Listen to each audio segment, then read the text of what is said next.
તમે જાણો છો આ બાળકોનો કિલ્લોલ અને ઉત્સાહ શેનો છે? અરે આ બધા તો સજ્જ છે અંતરિક્ષના સફરની અનુભૂતિ કરવા. પણ એ કેવી રીતે?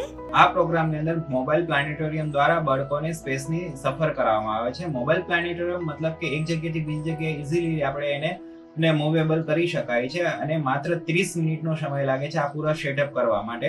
આ સેટઅપની અંદર સ્પેરિકલ મિરરનો ઉપયોગ કરવામાં આવે છે, જે પ્રોજેક્ટર દ્વારા પ્રોજેક્શન મારી 360 ડિગ્રીમાં આ ફૂલ ડોમ થિયેટર બને છે કે જેની અંદર 3D માં બાળકોને સ્પેસની વિઝિટ કરાવે છે. બાળકો પોતે સ્પેસમાં ફરતા હોય એવી એમને ફિલિંગ્સ આવે. તો આ છે મોરબીના નાનકડા વીરપર ગામની સ્કૂલ ઓફ એક્સલન્સ અંતર્ગત નોમિનેટેડ સરકારી પ્રાથમિક શાળા. આ છે એ મોબાઈલ ડોમ જેમાં બાળકોને અંતરિક્ષની ઉડાન કરાવી રહ્યા છે યુવા engineer જયદીપભાઈ Chavda.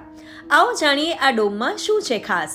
International space station છે, સોલાર સિસ્ટમ છે, જંગલ ટૂર છે, આવા વગેરે જેવા વિડીયોથી બાળકોને वाकिफ કરવામાં આવે છે. जो एस्ट्रोनॉमी है, इंटरनेशनल स्पेस स्टेशन क्या है, सारी खगोलीय घटना कैसे बनती है, ऐसा एक पोर्टेबल प्लानेटोरियम के थ्रू हमने सारा नॉलेज प्रोवाइड किया है, जैसे बच्चों को भी इससे प्रेरणा मिलती है कि हम भी बड़े होके एक एस्ट्रोनॉट बने.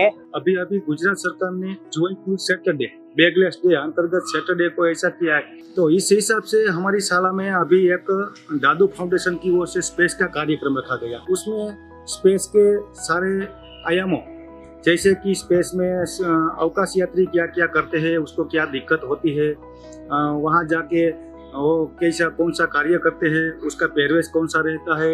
આવો બાળકોને પણ પૂછીએ તેમનો અંતરિક્ષ ઉડાનનો અનુભવ કેવો રહ્યો. તે જે ડ્રોમ હતું તેમાં મેં પ્રવેશ કર્યો ત્યારે મેં અદ્ભુત નજારો જોયો, જાણે હું અંતરિક્ષમાં આવી ગઈ હોઉં. ત્યાં મને ઘણું બધું શીખવા મળ્યું. ત્યાં માણસ કેવી રીતે રહે છે, કેવી તકલીફો ભોગવે છે, કેવી રીતે ત્યાંથી પસાર થાય છે, તે બધું મેં જોયું. મારી પૃથ્વીનો નજારો ત્યાંથી કેવો સુંદર લાગે છે અને અદ્ભુત લાગે છે.